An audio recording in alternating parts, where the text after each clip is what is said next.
Bonjour à toutes et à tous et bienvenue dans la tour de commandement, c'est l'endroit où on aime parler du commandeur et en plus c'est une saison assez spéciale, c'est celle du commandeur 2019, ici Thibaut ou Héronime comme vous le souhaitez. Et oui, on va parler du commandeur 2019, de la suite, pour ceux qui n'auraient pas vu la première partie, par contre là je vous invite vraiment à aller la voir, à aller l'écouter au moins, hein, voilà, faites un petit effort, parce qu'en plus il y a des cartes dont je vais reparler ici, qui viennent des précédents decks qu'on a analysés, et du coup je n'en reparlerai pas autant que dans ma première analyse. Donc, s'il vous plaît, allez faire un petit effort et allez écouter la première vidéo, ça sera mieux pour vous, évidemment. Aujourd'hui on va parler des deux decks dont on n'a pas encore parlé, Jeunesse Primitive et j'ai oublié son nom, attention,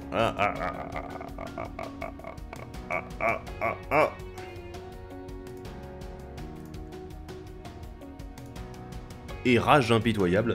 Donc du coup les deux derniers decks qui nous restent sur le Commander 2019, voilà, on a traité les deux premiers pas la semaine dernière, puisque voilà je vais vous mettre les deux vidéos à la suite l'une de l'autre, donc on l'a traité hier, et bah du coup on va traiter les deux dernières aujourd'hui. Alors, pour rappel, hein, voilà, je vous rappelle que vous pouvez nous suivre sur les réseaux sociaux, sur Facebook et Twitter, la tour de commandement sur Facebook, @tour de commandement, sur Twitter, @tourdecom avec 2M, notre adresse mail, si jamais vous nous adressez des decks mentors, que vous voulez donner des petites idées pour un deck tech, ou éventuellement un challenge au niveau d'un commandant, au niveau d'un budget particulier pour un deck. Voilà, tout ça, ça se passe sur notre adresse mail, tourdecommandement@gmail.com. Voilà, je vous invite vraiment à envoyer vos mails là-bas, ça fait toujours plaisir de vous répondre, et puis bon, c'est encore des discussions supplémentaires. Il y a aussi, justement, en parlant de discussion, la section commentaires pour donner vos avis sur les cartes, les différents decks, etc. Parce que bon, j'ai un avis particulier vu mon expérience dans le commandeur et dans le jeu en général, vous en aurez probablement d'autres à donner en regardant les cartes, en regardant les decks en question. Donc du coup allez-y dans les commentaires, n'hésitez pas aussi à liker la vidéo et à vous abonner si c'est pas déjà fait, parce que ce serait dommage de louper les dernières vidéos qu'on sort. Donc voilà, en tout cas ça me fait toujours plaisir de vous voir actif dans les commentaires et sur les vidéos en général. Bon, du coup, ceci étant dit, parce qu'on a quand même pas mal de choses à décortiquer, on a quand même deux decks complets à décortiquer. Je tiens à vous rappeler que du coup je vais décortiquer les nouvelles cartes essentiellement, je vais parler des rééditions intéressantes, il y a certainement des cartes que je vais laisser de côté, voilà, les terrains spéciaux qui sont pas très intéressants, les cartes qui sont plutôt moyennes voire plutôt mauvaises de manière générale, voilà les simples fillers comme on les appelle, c'est-à-dire les cartes qu'on met pour remplir la decklist, voilà, que les joueurs font, que voilà, Wizards fait aussi. Donc du coup on va en parler, on va pas en parler de celle-là, mais on va parler du reste en détail pour les nouvelles cartes et de manière un peu plus évasive pour les cartes rééditées. Voilà. Aussi, je donnerai mon avis à la fin de chaque deck sur la consistance du deck, à mon avis, comment est-ce que ça peut tourner, etc. Donc bon, on va en parler à la fin. Commençons avec le deck Jeunesse Primitive et surtout avec les nouveaux commandants, puisque Jeunesse Primitive c'est un deck qui est basé normalement sur le peuplé, en fait, les jetons, puisque peupler c'est tout simplement créer c'est une capacité ou un élément d'un sort qui va en fait dire, enfin un mot-clé, voilà, je cherchais le mot, qui va créer un jeton qui est une copie d'un jeton de créature que vous contrôlez. Donc voilà, vous faites une petite copie en plus, c'est sympathique, c'est ce qu'on trouve dans les Selesnya dans Retour sur Ravnica, c'était du blanc-vert, mais là on a du blanc-rouge-vert pour ce deck, et du coup on va commencer par parler justement des nouveaux commandants. Le commandant principal c'est Gaired, on va dire, exilé du conclave, qui coûte 5, dont un rouge, un vert et un blanc, c'est une 2-5, c'est un humain et chaman, et quand il arrive sur le champ de bataille, vous créez un jeton de créature verte 4-4 rhinocéros avec le piétinement, donc un gros rhino, et en plus à chaque fois qu'il attaque, Gaired, il va peupler, donc voilà, vous allez peupler, et le jeton arrive sur le champ de bataille, engagé et attaquant. Donc voilà, du coup on passe directement avec un jeton attaquant, c'est assez spécial, parce que bon... c'est pas la première fois qu'on voit des jetons qui sont créés attaquant directement, mais c'est vrai que là, le fait de peupler en attaquant directement, c'est assez intéressant. Bon, alors, on va parler un petit peu de ce commandant. Alors bon, pour la petite story, j'imagine que c'est quelqu'un qui a été exilé du conclave de Selesnya, et du coup, il a dû se repentir chez les Gruul, et du coup, il a rajouté le rouge à ses couleurs. Voilà, donc c'est pas un simple blanc-vert, c'est un blanc-rouge-vert, c'est un Naya. Et justement, petit historique également sur la couleur Naya en général, enfin la combinaison Naya, le blanc, rouge, vert. C'est une combinaison qu'on a vu surtout dans l'édition Alara, enfin dans le bloc Alara, et généralement c'était quand même des grosses bêtes, on va l'avouer. Donc voilà, on avait généralement des grosses bêtes, c'était assez intéressant comme peuple, mais, enfin comme section d'un plan, Mais là, bah du coup, on se retrouve un peu avec la même situation, mais on va faire surtout des jetons. Donc du coup, on a axé sur des jetons et des gros jetons. Là, bah Gaired, il nous dit tout de suite, bah oui, moi j'aime les rhinos. Voilà, bon, voilà, j'ai un gros rhino avec moi, pourquoi pas. Ça c'est intéressant le fait qu'il, justement, il va créer ce jeton qui est quand même, bah du coup, on a une 2-5 plus une 4-4 piétinement à côté. Ok, bon, pour 5 mana c'est assez cher pour un commandant. Si vous avez vu ma première vidéo sur les commandeurs de 2019, je suis pas très content quand un commandeur est trop cher. Et là, 5 mana c'est déjà beaucoup. L'impact du coup dans la partie que Gaired va avoir, ça va être déterminé par le reste du deck, je trouve. Parce que il est, on va le dire comme ça, je pense que c'est un commandant en fait qui, il apporte au deck, mais il définit le deck évidemment, mais il ne tourne pas, enfin tout le deck ne tourne pas autour de lui. Pourquoi? Parce que on va avoir, ok, sa deuxième capacité qui est sympa, le fait d'attaquer et de peupler. D'ailleurs, attaquer et peupler, je trouve ça un petit peu dangereux en fait de certaine façon, puisque bon, attaquer avec un commandant pour qu'il déclenche un effet utile, bah malheureusement c'est assez compliqué, parce que du coup ça veut dire qu'il y a un risque également de le perdre, surtout que lui il n'est qu'une 2-5, alors bon il a un gros body, mais il a peu de force. Donc bon, ça va certainement se aboutir à une phase d'attaque où en fait on va se retrouver bloqué, et dans le pire des cas peut-être même mourir. Du coup déjà, petit tips, voilà, un petit conseil, peut-être à rajouter une reconnaissance, un enchantement qui permet pour, ça coûte 1 blanc à lancer, pour 0 vous dégagez la créature attaquante ciblée que vous contrôlez. Donc voilà, c'est plutôt pas mal, donc je vous conseille, c'est assez utile, surtout quand on a des commandants qui ont des effets quand ils attaquent, voilà, donc ça évite de les tuer dans le processus. Donc voilà, petit conseil, je pense que ça c'est un ajout quasiment systématique. En plus ça coûte rien comme carte, vous avez aucune excuse. Donc, ouais, je pense que le deck ne va pas tourner autour de lui, ça va pas être « Ah ouais, le commandant il fait plein de trucs et tout ». Non, le commandant il fait peupler, et certes la créature est attaquante, mais c'est trop spécifique le fait de se baser sur l'attaque pour que ça soit réellement important et que ça ait un impact de fou. Après on a un gros Grino qui arrive, c'est sûr c'est sympa, mais du coup bah, le commandant en fait va apporter un petit peu d'eau au moulin des créatures, enfin du deck jeton en fait tout simplement. Donc du coup on va profiter un peu de ce commandant, mais on va pas non plus en abuser à fond, ça va pas être le centre du deck, voilà. Je pense que ça va être le but derrière Gaired, un peu à la manière de Rhys, voilà, si vous connaissez Rhys l'exilé ou l'affranchi? Ah j'oublie à chaque fois, c'est l'exilé, donc voilà. Mais je pense que là, du coup, Gaired, il est... l'exilé, non, c'est l'affranchi. Ça y est, je savais plus. Donc du coup, Gaired, je pense que ouais, ça va être un peu le même genre, où le deck ne va pas tourner autour de lui, mais bon, il peut apporter de l'eau au moulin. On va parler plutôt de notre second commandant, Atla Palani, marraine des nids, qui est une humaine et chamane pour 4, dont un rouge, un vert et un blanc, évidemment, c'est une 2-3.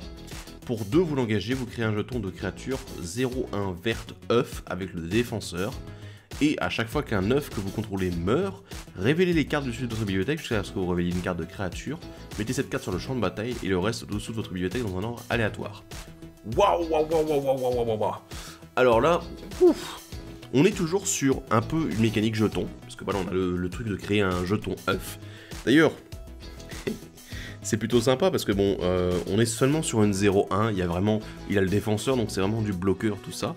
Et justement, le fait d'avoir une 0-1, ça veut dire qu'il y a pas mal d'effets qui par exemple font une blessure à toutes les créatures, qui peuvent être utilisés pour détruire tous vos œufs en même temps. Donc ça peut être vraiment intéressant. Il y a aussi la logique de la deuxième capacité, parce que elle se déclenche à chaque fois qu'un œuf que vous contrôlez meurt, donc une créature avec un sous-type œuf. Et bah du coup, des œufs dans Magic, mine de rien, il en existe quelques-uns, généralement des pas forts, puisque bah, le but c'est généralement de les craquer, de les casser, pour faire en sorte d'avoir un effet qui se déclenche. Notamment, on avait aussi la génitrice nidifiante, il me semble, du commandeur 2000, l'année dernière, je pense, le 2018, c'était dans Seigneur Vent des Vertus. C'était une créature avec le touche-terre qui créait des œufs en fait, qui allait créer une créature, ensuite, si jamais il mourait. Donc du coup, c'était assez intéressant aussi, je m'étais attardé un peu dessus, ça m'avait fait un peu rire. Mais du coup là ça devient beaucoup plus intéressant parce qu'elle va créer des œufs simplement en posant des terrains. Et du coup avec Atla Palani, pardon, je vais arriver à faire des choses assez intéressantes avec cette combinaison là. C'est que du coup on fait des œufs, Atla ne peut en faire qu'un seul par tour, parce que donc du coup elle s'engage, à moins de pouvoir la dégager de manière régulière, mais bon c'est un peu plus compliqué. Donc voilà, mais je pense que du coup, peupler un peu avec, enfin mettre des œufs, éventuellement du coup avoir de quoi peupler tout simplement l'œuf que Atla Palani a créé, ben voilà, ça va tout simplement être de créer des jetons supplémentaires avec des effets et tout, et puis derrière avoir des grosses bêtes qui tâchent bien et qui vont dire bah ouais bah, j'arrive sur le champ de bataille gratuitement. Je pense qu'il y a vraiment moyen d'avoir des synergies, éventuellement contrôler le dessus de la bibliothèque, pourquoi pas, ça peut être une bonne chose puisque bah, du coup vous sélectionnez la carte que vous allez mettre au-dessus pour que ce soit la bonne créature au bon moment. Donc voilà, je pense qu'il y a vraiment quelque chose à faire avec. C'est un très bon commandant, il y a des bonnes stats, une 2-3 pour 4. Avec cette capacité-là, je pense que oui, totalement. Il y a moyen de faire de bonnes choses avec Atla Palani. Peut-être même un peu plus qu'avec Gaired, mais du coup ça s'orientera beaucoup autour du commandant, ou du moins autour des œufs de base. Voilà. Le troisième commandant, c'est Marizi, briseur de l'Annelure. Une créature légendaire chat et guerrier qui coûte 4 dont un rouge, un vert et un blanc. C'est une 5-4. Vos adversaires ne peuvent pas lancer de sort pendant le combat. A chaque fois qu'une créature que vous contrôlez inflige des blessures de combat à un joueur, incitez chaque créature que ce joueur contrôle. Jusqu'à votre prochain tour, ces créatures attaquent à chaque combat si possible et attaquent un joueur autre que vous si possible. Je suis assez dubitatif d'une certaine façon. Parce que, bon, le fait que les adversaires ne peuvent pas lancer de sort pendant le combat, ça c'est un bon bloqueur. Je veux dire, on bloque pas mal tout ce qui est réactif, tout ce qui est réactif durant, enfin surtout durant la phase de combat, et du coup ce qui peut vous empêcher justement d'attaquer avec les créatures que vous souhaitez. Mais, de l'autre côté, il faut réussir à infliger des blessures de combat avec une créature. Ça j'aime bien, c'est pas Marizi qui doit infliger des blessures, c'est une créature que vous contrôlez. Donc du coup c'est assez intéressant parce que c'est pas le commandant qui doit absolument aller au casse-pipe pour faire en sorte que ça marche. Le fait de retrouver l'incitation, ben, je sais pas si vous avez suivi la première vidéo, j'espère que oui, mais disons que dans la première vidéo on parlait déjà de l'inciter. Et c'est assez marrant de voir qu'en fait cette mécanique est revenue, alors qu'à la base elle vient du Conspiracy deuxième édition, donc Take the Crown, je sais plus comment il s'appelait, Take the Crown, je pense que c'est ça, mais du coup c'est assez marrant de revoir cette mécanique venir, sachant qu'elle est très intéressante en multijoueur, et du coup que là on la propose dans un deck tricolore. Bon, ça peut être intéressant. Le rouge est la couleur principale de l'incitation d'ailleurs, donc voilà, pourquoi pas. Mais derrière, je pense surtout qu'il va falloir faire en sorte d'avoir de l'évasion. Donc du coup, pourquoi pas tout simplement avoir des créatures avec le piétinement, parce que voilà, ça tâche et ça fait des blessures, et du coup, ça peut passer.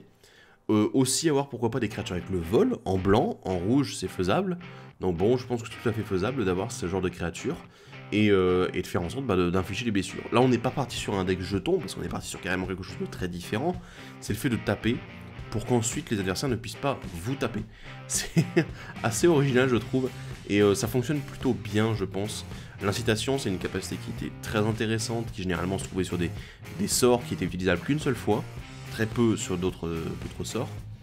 Et justement, là on a un commandant qui peut nous permettre d'inciter, avec en plus des couleurs supplémentaires par rapport à ce qu'on avait dans Conspiracy 2. Et du coup je pense que ça peut donner quelque chose de très politique et très amusant, je pense. Voilà, très amusant.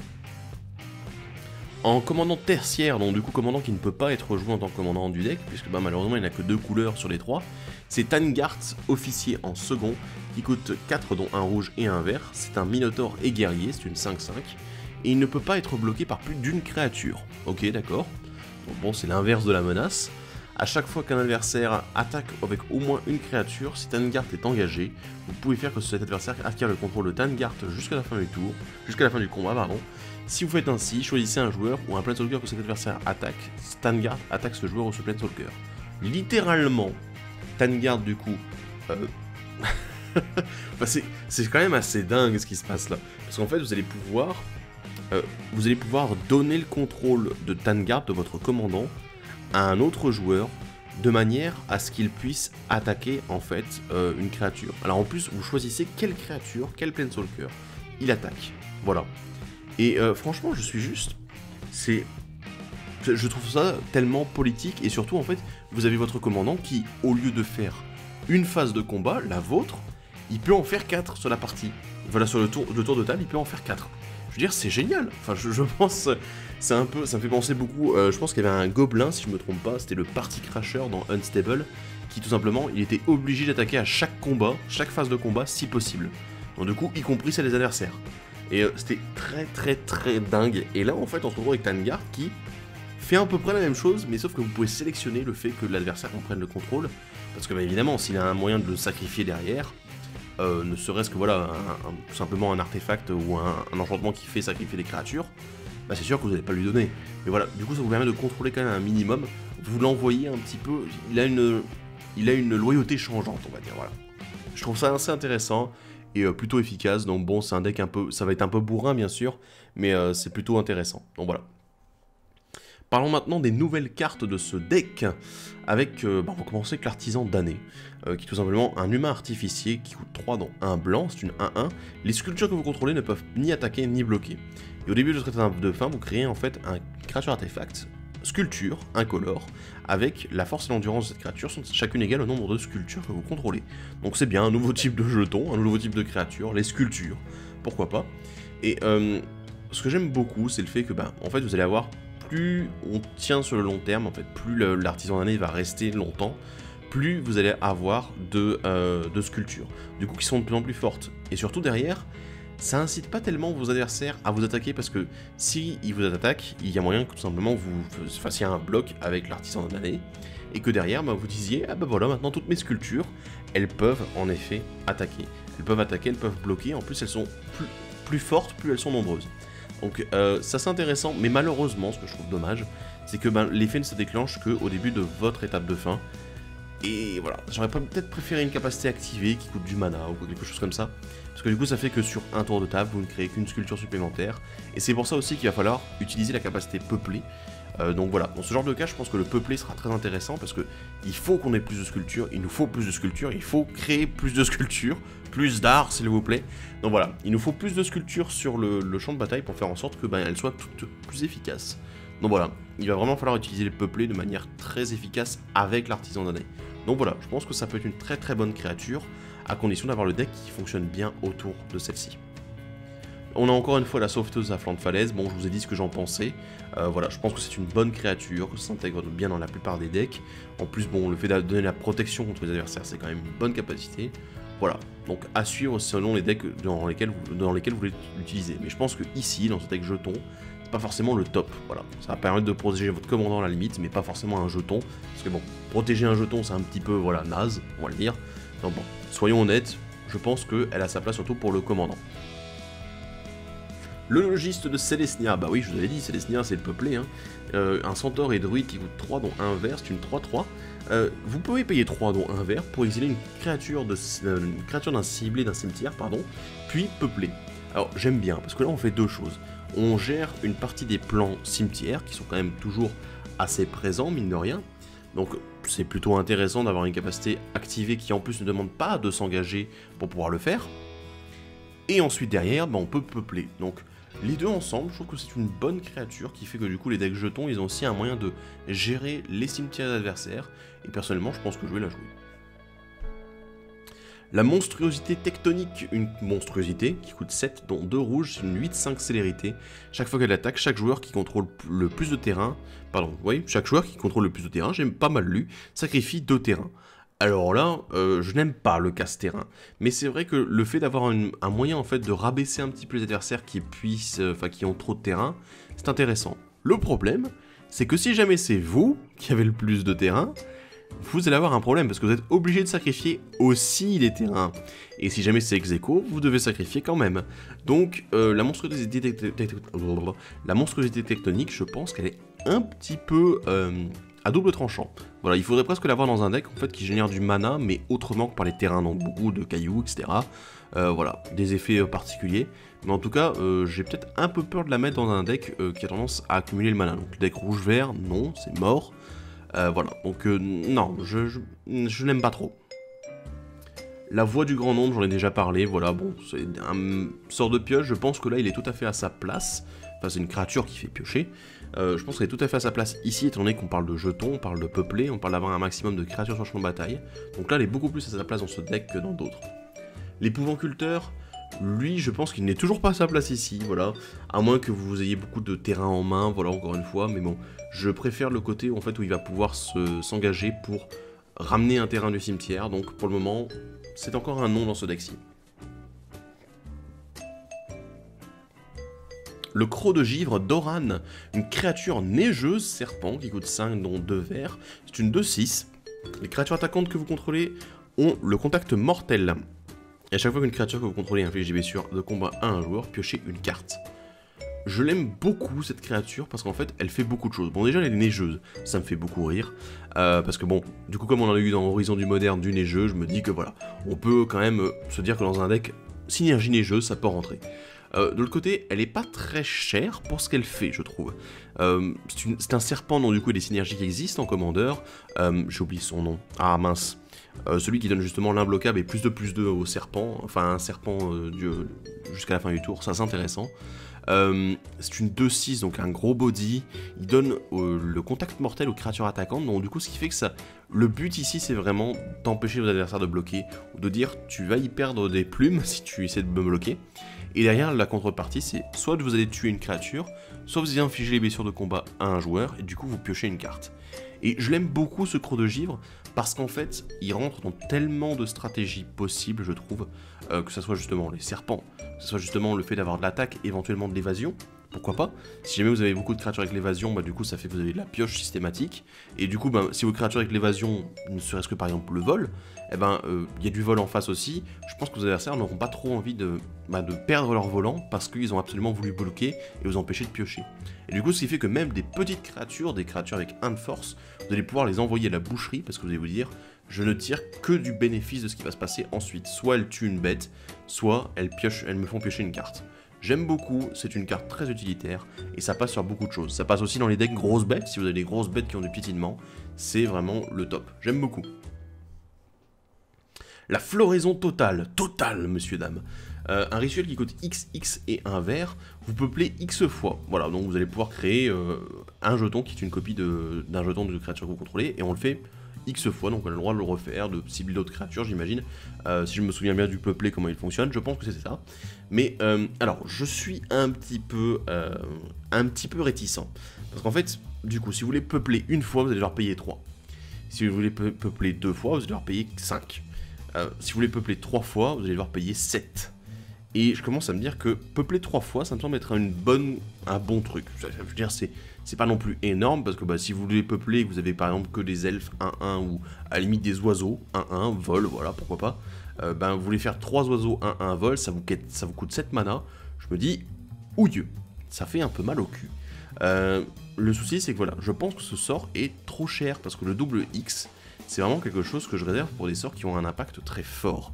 Et le souci, enfin voilà, je pense que là, on n'est pas sur quelque chose qui a un impact très fort, à moins que vous fassiez des copies de grosses créatures, mais du coup, enfin, parce que je sais, dans le deck, plus tard, on va en reparler dans les rééditions par exemple, il y a un truc qui met une 10-10 sur le champ de bataille.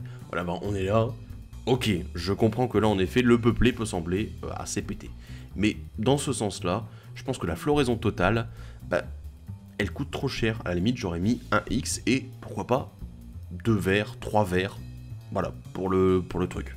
Parce que derrière, ça aurait été intéressant d'avoir... Bah, c'est sûr que peupler une fois, bah, ça, pour 4 mana, c'est pas très efficace. Mais pour 5, peupler 2 fois, ah d'accord, mais pour peupler 3 fois pour 6, c'est bien intéressant.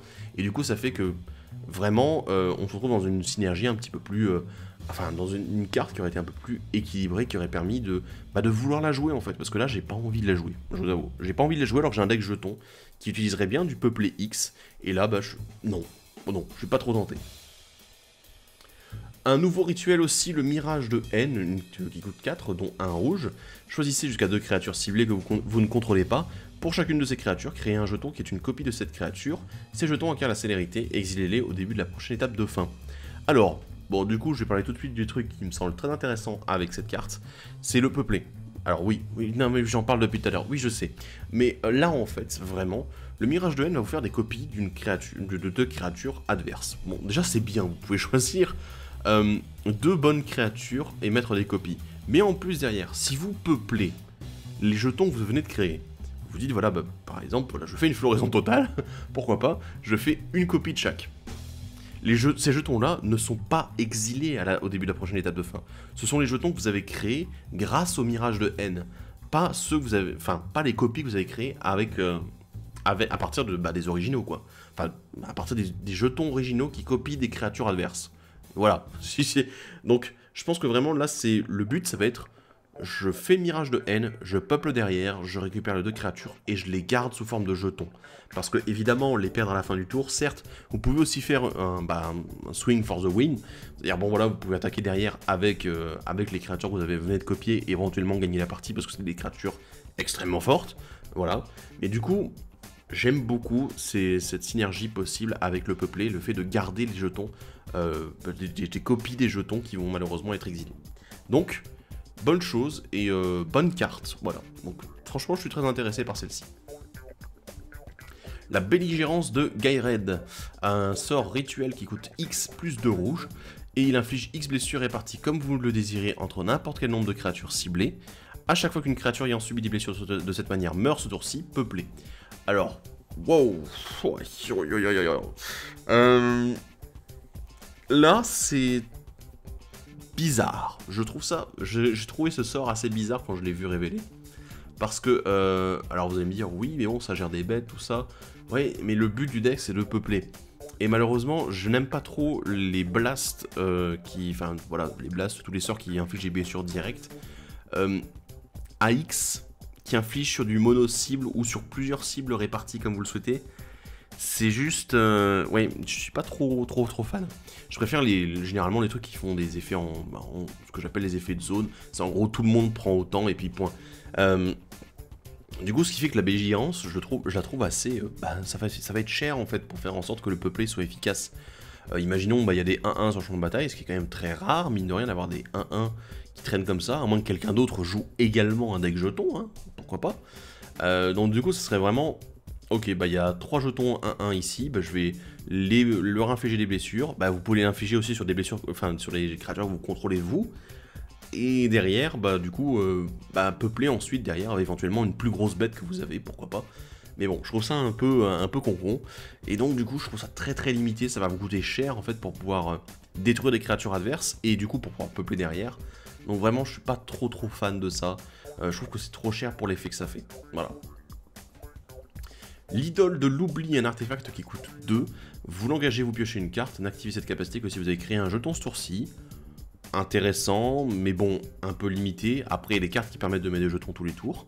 Pour 8, vous l'engagez, vous le sacrifiez. Vous créez un jeton de créature 10-10 incolore Eldrazi. Donc voilà un exemple de jeton 10-10. Je suis un peu dubitatif. Disons que je sais qu'il y a moyen de créer des jetons très facilement en commandeur. Il y a beaucoup de cartes qui existent, que ce soit en noir, en blanc, en vert, qui vont créer des jetons par exemple à tous les débuts de tour, tous les entretiens. Et du coup, ce qui fait que techniquement, pour 2, vous avez un truc qui vous fait piocher à tous les tours. C'est fort. Le fait derrière d'avoir un mana, comment on appelle encore ça, un mana sync, voilà, mais utilisable qu'une seule fois pour avoir une 10-10, c'est intéressant aussi, parce qu'une 10-10, ça a quand même un impact. Après bon, malheureusement, les jetons sont sensibles à une chose, le bounce, et du coup, je pense que, voilà, je le renvoie dans ta main, bam, ouais, vous avez dépensé 8 mana pour avoir une 10-10 qui malheureusement n'aura pas fait le tour de la table et vous n'aurez pas pu utiliser. Ça, c'est une chose aussi à prendre en compte quand on joue jetons. C'est que faire des très gros jetons, malheureusement, ça inclut le fait que votre jeton, il peut tout simplement se faire renvoyer dans votre main et du coup ne plus exister du tout. Donc, c'est un risque qu'on prend à chaque fois.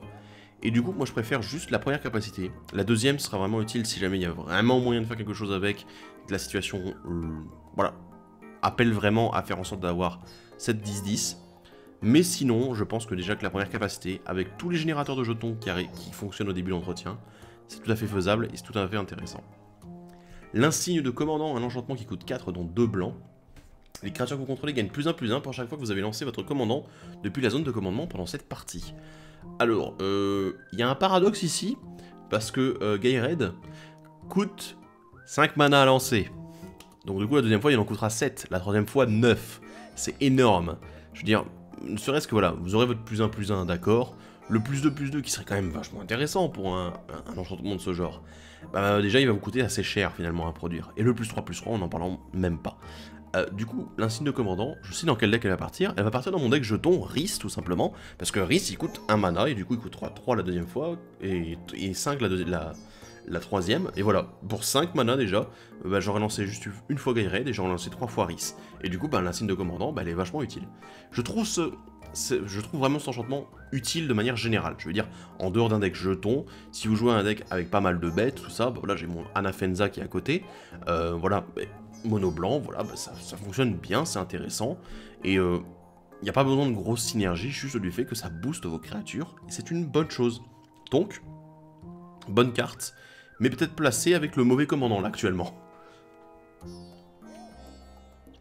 Et un autre enchantement, le chant de l'âme du monde, qui coûte 6, dont 2 blancs. À chaque fois que vous lancez un sort, peuplé. Alors là, par contre, on est vraiment sur le top du top. J'aime beaucoup, parce qu'en fait, on a des enchantements qui existent, par exemple, qui font peupler au début de votre entretien. Génial, d'ailleurs, on va en parler, il est dans le deck aussi.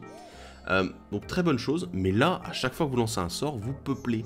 C'est génial. Ça coûte cher, certes, mais du coup, en rampant un petit peu, bah voilà, vous allez y arriver, hein, sérieusement. Mais juste, voilà, moi je trouve ça juste exceptionnel. Voilà, j'aime beaucoup, parce que le fait de peupler, de créer un jeton qui est une copie d'un autre jeton que vous contrôlez, à chaque fois que vous lancez un sort, bah, c'est génial. C'est comme, bah, tout simplement, je vais prendre dans la dernière extension, la guerre des Planeswalkers, on avait des créatures qui proliféraient quand vous posiez un terrain, quand vous jouiez un sort non créature, et c'est juste génial.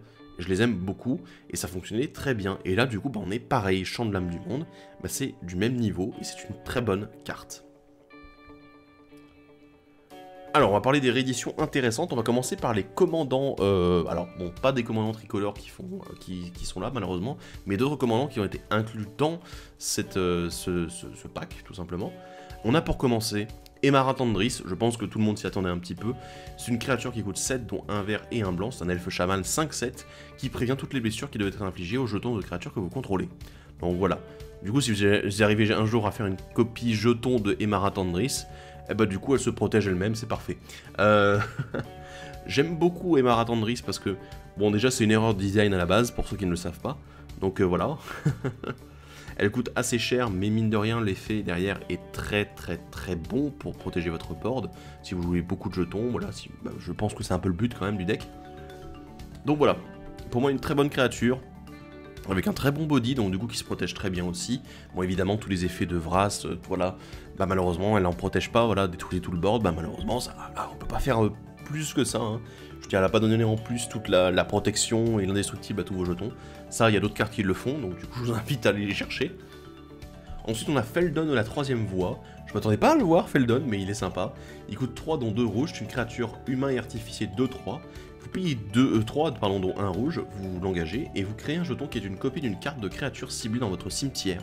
Excepté c'est un artefact en plus de ses autres types, elle a la célérité, vous la sacrifiez au début de la prochaine table de fin. J'aime beaucoup Feldon, parce qu'en fait il y a beaucoup de synergie, même des combos, qui fonctionnent plutôt bien, et j'aime son effet parce qu'en fait c'est juste copier une créature du cimetière, et pouvoir la jouer juste pour 3. Sous forme de jetons, certes, de jetons artefacts, et du coup, j'adore. Vous le gardez que pour un tour, certes, mais Feldon, du coup, est-ce qu'il s'intègre vraiment dans ce deck jetons? Oui et non. Disons qu'il crée des jetons à partir de créatures déjà existantes. Donc du coup, c'est très limité, je veux dire. On n'est pas non plus sur... non plus sur quelque chose qui va créer des jetons de manière, voilà, de manière à ce qu'on puisse peupler, etc. D'ailleurs, bah, le peupler fonctionne très bien avec ça aussi, parce que bah, du coup, vous ne sacrifiez pas la créature, enfin le jeton que vous allez peupler, en fait, que vous allez copier à partir de celui que Feldon aura créé. Donc aussi une très bonne chose, mais voilà, on n'est pas sur une synergie complète avec le deck, mais plutôt sur le fait que le deck peut apporter à Feldon de manière à avoir un autre jeton copie de la créature qui a été ramenée depuis le cimetière sous forme de jeton. Bref. Trostani, voix de Célestia? Bah oui, évidemment, hein, je veux dire, c'est une créature légendaire dryade qui coûte 2 verts et 2 blancs, c'est une 2-5, et à chaque fois qu'une autre créature arrive sur le champ de bataille sous votre contrôle, vous gagnez un nombre de points de vie égal à l'endurance de cette créature, et pour 3, dont un vert et un blanc, vous l'engagez, vous peuplez. Et ça, c'est juste le commandant jeton, en dehors de Rhys, en blanc-vert, qui était très joué. Voilà, Rhys, Emara Tendris, Trostani, vraiment le top du top. Alors, Trostani, c'est bien sûr, évidemment, la Trostani originale, pas la Trostani de la dernière édition des Guildes de Ravnica. Donc voilà, bon, c'est une bonne chose, c'est une bonne créature, je l'aime beaucoup, elle fonctionne très bien dans les decks jetons, donc voilà. Love sur Trostani. On a une réédition du Trackcorn, pardon. D'ailleurs qui a été spoilé par Magic Seshik, si je ne me trompe pas. Il me semble que je suis dans le bon. Donc bah, écoutez les gars, coucou, hein, petit coucou. J'aime beaucoup parce que bah, voilà, elle fait pas mal de choses quand elle arrive, quand elle meurt. En plus, bon, elle se remplace voilà, avec un joli jeton 3-3. Donc je pense que c'est encore une fois une très bonne créature de manière générale. Voilà, c'est pas non plus exceptionnel dans le deck jeton, mais c'est une bonne créature. On a l'ancêtre de la tribu Sakura avec sa nouvelle illustration encore une fois. Donc voilà, bah, toujours le bon plan pour pouvoir ramper un petit peu et au moins pouvoir bloquer une créature adverse. C'est cool. Le Balote déchaîné, ou plutôt les Balotes déchaînées. Alors là, c'est vraiment... On est vraiment sur de la génération de gros jetons. Voilà, je vous en avais parlé avec le commandant, hein, tout simplement. Mais... je vous en avais parlé avec Gaired, mais c'est vrai que là, ben, du coup, le Balote déchaîné, lui, va nous rajouter en plus des 4-4 chaque fois qu'il y a un terrain qui arrive sur le champ de bataille, c'est génial. Donc franchement, je trouve que là, on est parti sur du bon générateur de jetons avec le Balote déchaîné. Le chef de meute de Garruk, alors lui, c'est plus... Voilà, comme on parle de grosses bêtes, il faut forcément qu'on puisse tirer quelque chose de ces grosses bêtes qui vont apparaître. Il y a d'autres sorts dont je ne vais pas parler, des enchantements notamment, mais j'avais envie de parler du chef de meute de Garruk parce que c'est une carte déjà qui a pas beaucoup été rééditée, mine de rien. Et ben, son effet est quand même assez intéressant avec les créatures de force supérieure et la 3, étant donné qu'on parle ben, voilà, des 3-3 bêtes, des 4-4 bêtes, des gros rhinos, des éléphants, pourquoi pas, si vous voulez en rajouter dans le deck. Ça fonctionne et ça fait piocher des cartes. Et la pioche, ben, c'est quand même quelque chose qu'on a besoin dans un deck qui fonctionne beaucoup autour des créatures, qui fonctionne beaucoup sur l'utilisation des ressources, notamment les sorts ben, qui vont peupler. Bah c'est sûr que là on a envie d'en avoir d'autres, etc. Donc du coup, chef de meute de Garruk, c'est une bonne option. Le Roc Compagnon, alors là j'étais très surpris, mais en même temps très content, surpris de manière agréable, par le fait qu'ils ont réédité le Roc Compagnon, parce que c'est une très bonne créature. Voilà, bah, c'est bien d'avoir une créature avec le vol, et en plus qui fait un jeton qui a le vol aussi. Donc voilà, je suis très content, en plus derrière, il fait gagner des points de vie, c'est le top du top, je l'aime beaucoup. Le Temple des Voyageurs, c'est un classique, bien sûr, puisque, ben, voilà, force égale le nombre de créatures que vous contrôlez, c'est génial, et en plus, quand il a fait blessure de combat, il va faire peupler, c'est vraiment super. Le Cavalier Course-Flamme, je l'aime beaucoup parce que je ne le connaissais pas bien, en fait, cette créature, et je trouve que c'est vraiment une très bonne carte. Je veux dire, on a le coup de précipitation qui est intéressant, de l'autre côté, on a le fait que, bah, du coup, il va créer des jetons de créatures qui sont attaquantes, et du coup bah, c'est intéressant parce que du coup on double la force de frappe de la créature en question puisqu'on en crée une deuxième, et j'aime vraiment beaucoup en fait cette synergie autour des jetons, et en plus bah voilà, vous pouvez encore une fois peupler si vous le pouvez en éphémère pour garder encore une fois un jeton de la créature en question, donc oui, j'aime beaucoup ça. L'âme de Zendikar, alors là c'était une carte... à laquelle je m'attendais pas non plus, parce que bon, elle crée des jetons en mana sync, donc du coup, voilà, vous pouvez utiliser votre mana pour faire les 3-3 bêtes, c'est super. Et surtout, bah, voilà, vous pouvez encore l'utiliser une dernière fois au cimetière, comme toutes les âmes d'ailleurs, ce qui était quelque chose de très intéressant dans l'édition M15, dans laquelle elle avait été éditée. On a le jumeau de la désolation, bah oui, parce que les Eldrazi sont de retour, et puis parce que, ben voilà, faire une 10-10 quand on lance un sort qui fait une 10-10, ça semble plutôt intéressant, et du coup, pouvoir peupler derrière des 10-10, ça semble encore plus intéressant. Bon, donc du coup, je pense que oui, ça reste quelque chose de très intéressant dans un deck jeton, même si c'est un très gros jeton, et du coup, bah, il y a moyen de se faire bouncer, malheureusement. La déphase géant, alors là, j'aime beaucoup, parce que les créatures qui font des jetons copies d'elles-mêmes, quand elles infligent des blessures de combat à un joueur, en plus quand elles piétinent, alors là, j'aime bien. J'aime bien ces bourrins, et surtout, ça dégénère très vite. Donc du coup, la déphase géant, bah, je pense que c'est une créature qui a tout à fait sa place dans ce deck jeton grosse bête. Et ma foi, bah, je pense que ça reste aussi une bonne créature de manière générale. La proscrite maître dragon, bah oui, évidemment. Avoir une créature pour un rouge qui peut faire des dragons au début de votre entretien, je pense que oui, ça semble très intéressant. Puis bon, c'est des créatures qui ont l'évasion. Donc oui, vraiment le top du top. Même si bah, malheureusement, elle est toujours très sensible à tous les anti-bêtes. Ne serait-ce que voilà, infliger une blessure à tout le monde, bah, malheureusement, elle ne survit pas. Mais bah, si vous la regardez durant quelques tours, ou même durant ne serait-ce qu'un seul entretien, c'est une très bonne chose. La culture, qui est là tout simplement pour nous faire remplir de manière supplémentaire. N'oubliez pas aussi porter du Kodama, en plus ça serait bien parce qu'il n'est pas dans le deck. Deuxième récolte, une très bonne carte que bah voilà, je pense que tous les decks jetons jouaient déjà auparavant. Bah, là on a une édition supplémentaire qui va doubler les jetons que vous contrôlez. voilà, en faire une copie de chaque. Donc voilà, c'est pas peuplé, c'est peuplé à mort, voilà. La défense et la défense et des racines, j'aime beaucoup, voilà, parce que avoir tout simplement quelque chose qui rend indestructible toutes vos créatures, c'est bien, et en plus, en sortir un petit avantage du peuplé, c'est vraiment un supplément fort agréable dans ce deck. Explorer, toujours pour mettre des terrains supplémentaires, et en plus une petite pioche. La croissance morceleuse, très bon sort qui va permettre de détruire un artefact ou un enchantement et de peupler. Moi je le joue personnellement dans mes decks jetons parce que c'est très bien. L'heure du jugement, eh oui, parce que évidemment, qui dit deck jetons dit on n'aime pas les créatures qui ne sont pas des jetons, donc du coup on les détruit toutes. Avec la convocation en plus, c'est vraiment génial. D'ailleurs je regrette qu'ils n'en aient pas mis plus de convocation dans ce deck, puisque ça aurait pu être intéressant aussi. Le charme de Naya, très bien, bon voilà, infliger des blessures, envoyer des cartes depuis le cimetière. Plus derrière, engager toutes les créatures qu'un joueur contrôle. Rien que cette dernière capacité, en fait, je la trouve très intéressante. Parce que du coup, vous pouvez littéralement agresser l'adversaire derrière en disant bah tiens, je vais engager toutes tes créatures et je vais bourrer avec tous mes jetons. Et du coup, derrière, on se retrouve avec un mec qui se prend la patate maximale dans la tronche et éventuellement qui en meurt derrière. Cherche loin, toujours du ramp. Très bien dans les decks tricolores, hein. À partir du tricolore, c'est génial.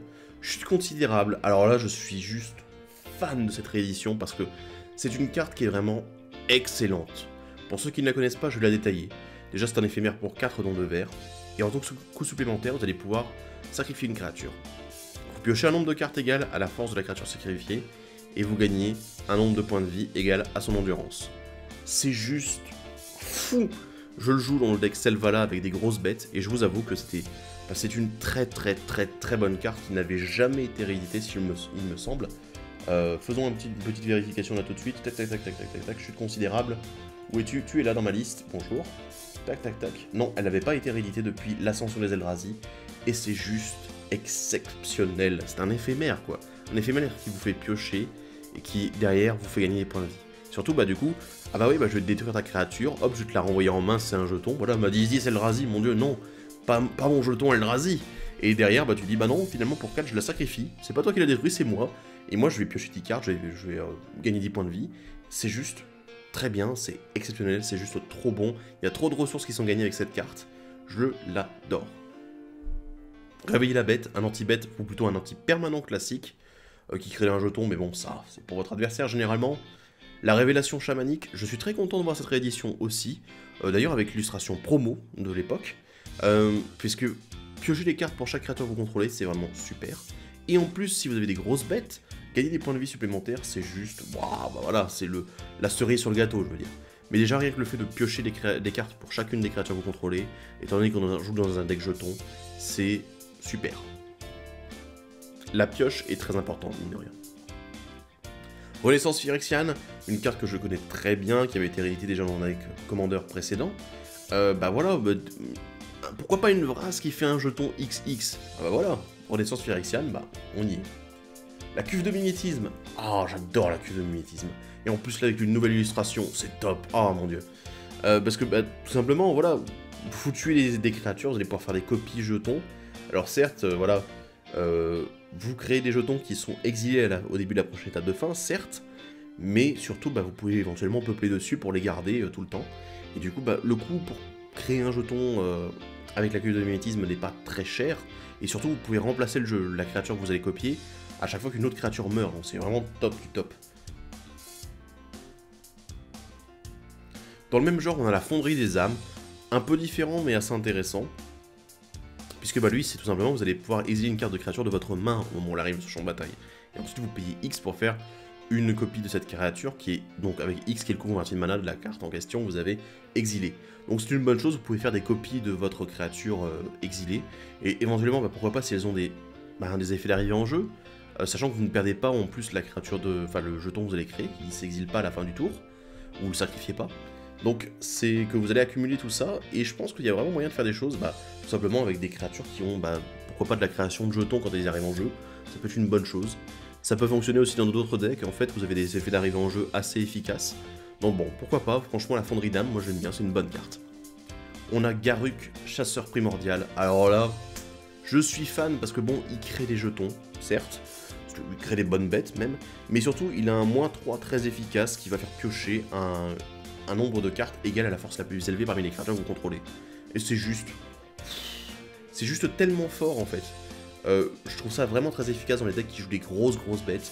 Alors peut-être que le deck jeton ici, bah, il va trouver son intérêt de manière un petit peu plus modérée, c'est-à-dire bah, je crée un jeton bête, puis après le tour suivant je vais pouvoir piocher pourquoi pas 3 ou 4 cartes, ce qui est vraiment très bien hein, quand même, on parle de piocher 3-4 cartes en même temps, enfin en une seule utilisation de capacité, c'est vraiment top. Donc ouais, moi j'aime beaucoup. Et on a aussi, bah, je pense que tout le monde s'y attendait un petit peu, mais il n'y a qu'un seul deck qui le contient, c'est le Jambière d'éclair, voilà. Avec l'illustration promo FNM, alors là je suis fan aussi, parce que bah, c'est une illustration que je n'avais pas, et voilà, bah, je suis content. Surtout que les Jambières d'éclair, bah, toujours une très bonne carte, toujours une très bonne protection pour votre commandant. Vertu intangible, je pense que là aussi c'est quand même un classique au niveau des decks jetons, bah voilà, des boosts pour vos jetons, en plus la vigilance c'est quand même le top. Et on a comme dernier enchantement un rang en augmentation, voilà l'enchantement dont je vous parlais qui pop au début de l'entretien. C'est vraiment très efficace, voilà.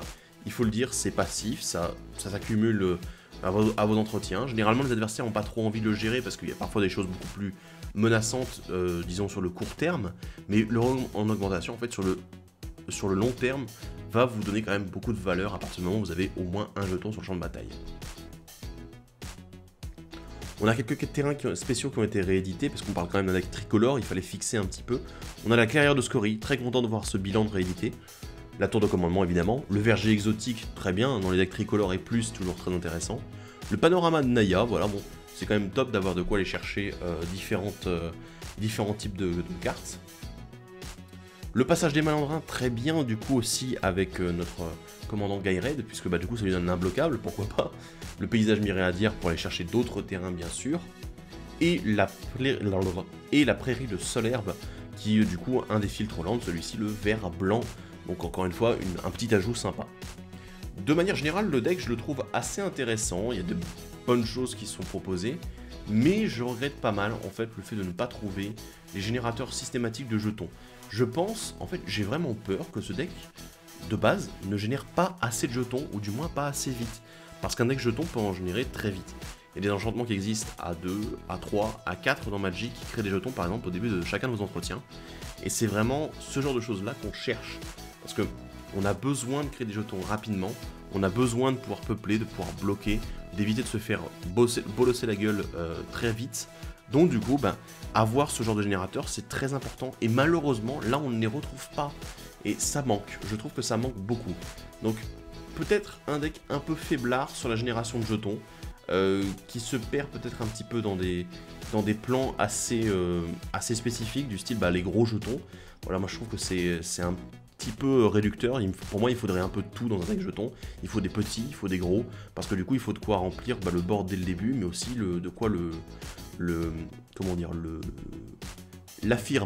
affirmer son côté du board avec les grosses bêtes par la suite.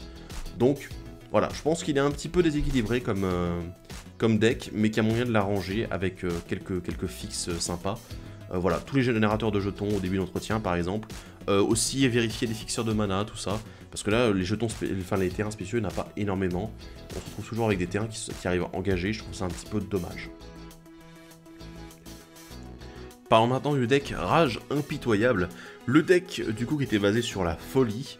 Alors, le nouveau commandant, le commandant principal pour ce deck, c'est Agne Falkenrath. Oui, Agne.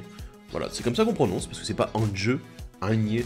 Voilà, Agne Falkenrath, qui est du coup un vampire légendaire qui coûte 3, donc un rouge et un noir.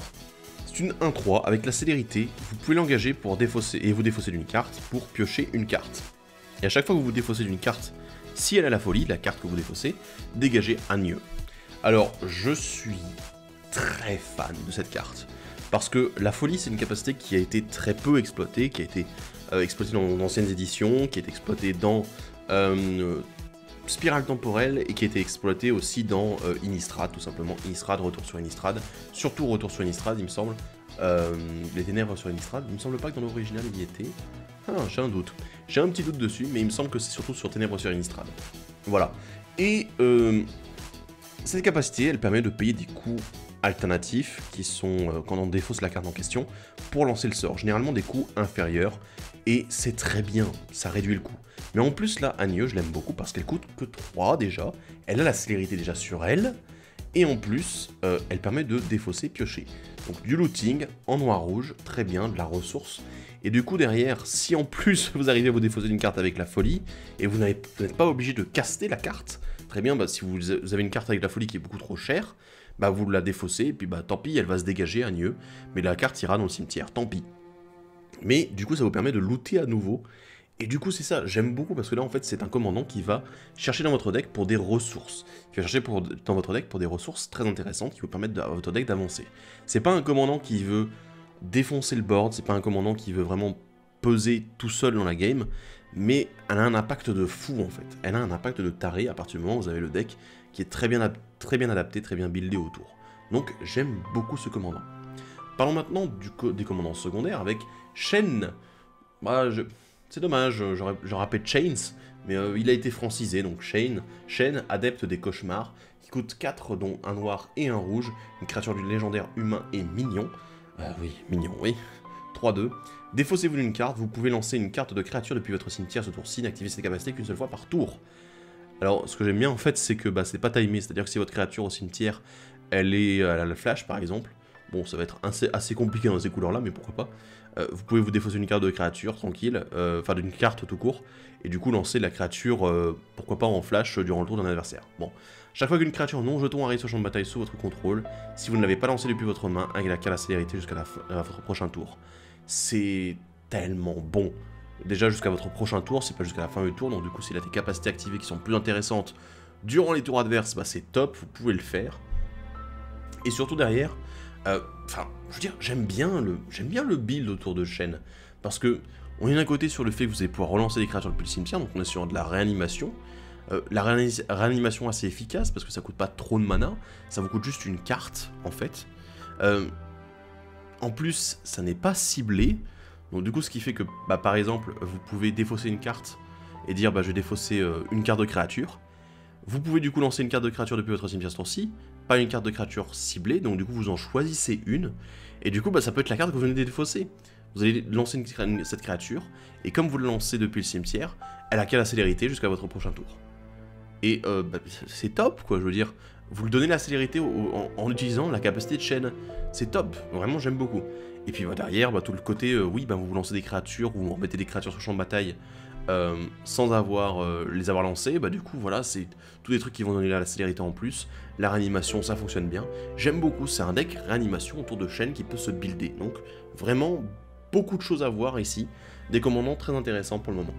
On a Graven, capitaine du Prédateur qui coûte 5 dont un noir et un rouge, c'est une 5-5 humain et guerrier, il a la menace, voilà parce qu'il est menaçant. Et il gagne plus X plus 0, X étant le nombre de points de vie que vous avez perdu ce tour-ci. Donc du coup, si vous perdez des points de vie, vous avez moyen de le booster. A chaque fois qu'il attaque, vous pouvez sacrifier une autre créature. Si vous faites ainsi, vous piochez un nombre de cartes égal à la force de la créature, sacrifiée, et vous perdez un nombre de points de vie égal à l'endurance de cette créature. J'aime beaucoup Graven, parce que bon, menace déjà, c'est un bon body, une 5-5 menace pour 5, c'est génial. Le fait est que voilà, il s'oriente sur pas mal de boosts, il pèse tout seul dans la game en fait. Vraiment c'est lui qui va faire un petit peu la game. Mais aussi il a ce petit moteur à sacrifice dessus qui est vraiment sympa, qui vous permet de piocher. Évidemment on va par exemple rentrer la Darien Phyrexienne en plus à côté, hein, parce que bon, je pense que voilà, perdre un point de vie en début de tour, du coup ça lui donne déjà un +1, +0, c'est plutôt sympa. Donc vraiment il y a plein de choses à faire avec beaucoup de pioches. Et c'est ça que j'aime bien en fait, finalement, entre Agneux et Graven, on se retrouve avec des commandants qui peuvent nous faire piocher, mine de rien, pas mal. Et ça, j'aime beaucoup. Donc du coup, bah, Graven intéressant à monter, sacrifice, perte de points de vie, et gros boost sur le commandant, qu'on va éventuellement essayer de rendre imbloquable, pourquoi pas, ou lui donner un peu plus d'évasion, pourquoi pas par la suite. En commandant tertiaire, donc du coup qui n'est pas dans les deux couleurs, mais dans une seule cette fois-ci, c'est Krurk, fils de Yogg-Sabuul. Alors là, on va parler du fiston. Il coûte 7, dont 3 mana noirs, Phyrexian. Oui, bah oui, et oui, le papa a été le créateur des Phyrexians, évidemment. C'est une horreur et mignon, 2-2. Il a le lien de vie, en fait. Et pour chaque noir dans un coup, vous pouvez payer 2 points de vie à la place de payer ce mana. Donc en gros, ça devient tous les manas noirs dans les coups deviennent des manas Phyrexian noirs. À chaque fois que vous lancez un sort noir, vous mettez un marqueur +1/+1 sur Krurk, fils de Yogg-Sagoul. Waouh, waouh, waouh, waouh, waouh, waouh, waouh. Je suis fan de Krurk. Pourquoi? Parce que déjà, pour chaque noir dans un coup, pas dans un coup de mana, dans n'importe quel coup, dans les capacités activées des créatures, des artefacts, de tout ce que vous avez, vous ne payez plus de mana, vous payez des points de vie. C'est juste énorme.